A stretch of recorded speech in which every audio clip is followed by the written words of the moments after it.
Je pense que pour mieux t'en sortir, il faut que tu comprennes plus certaines choses importantes. La première chose importante à savoir, c'est que dans ta vie professionnelle, tu auras 3 étapes clés. La première étape vraiment, c'est celle où tu es appelé à choisir ta filière pour un métier donné. Et aussi l'école, une école qui va te proposer cette formation de qualité. Donc après le bac, cette étape-là se déroule vraiment après le bac.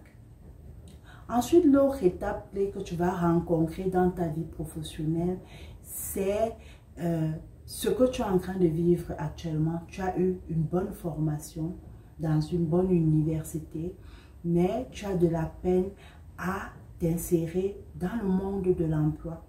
Et l'autre étape que tu vas rencontrer sûrement plus tard, c'est que tu es dans le monde de l'emploi, mais comment faire pour évoluer, comment faire pour toujours se développer personnellement et évoluer dans sa carrière. Donc, ça c'est vraiment quelque chose d'important à comprendre. C'est une étape que chacun de nous traversons vraiment. La deuxième chose importante que je souhaite te dire, c'est que le monde de l'emploi fonctionne réellement comme un marché. Généralement, même on parle de marché de l'emploi, où il y a un vendeur. Donc toi, tu veux vendre tes services. Tu veux que les gens achètent tes services. Tu veux que les gens achètent tes connaissances et tes compétences. Donc tu es le vendeur. Et il y a des acheteurs. Les acheteurs, ce sont les entreprises, ou alors des particuliers, ou alors l'entrepreneuriat dans un projet. Et vraiment, c'est là. Alors, comme au marché, l'emploi ira vers celui qui propose la meilleure marchandise possible. Ce n'est pas une question de magie. Ce n'est pas une question de réseau. Ce n'est pas une question d'achat. En fait, un employeur a un besoin spécifique. Un employeur a un besoin particulier. Il a un problème qu'il cherche à résoudre. Et il vient au marché pour se dire, quel est celui qui va me proposer rapport qualité-prix, la résolution ou la solution à mon problème. Et il marche.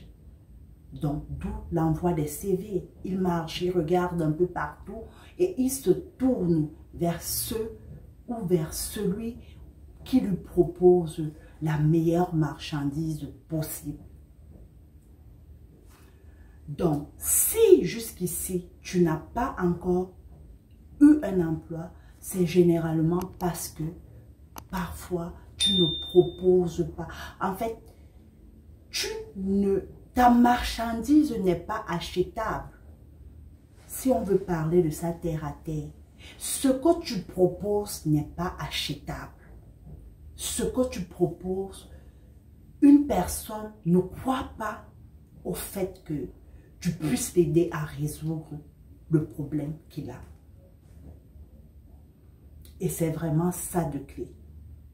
Alors, ici, dans mes astuces, il s'agira vraiment de te donner des astuces pour répondre aux canaux du monde de l'emploi, oui, pour savoir qu'est-ce que l'acheteur veut pour acheter, oui, qu'est-ce que l'entreprise ou les employeurs veulent pour t'acheter.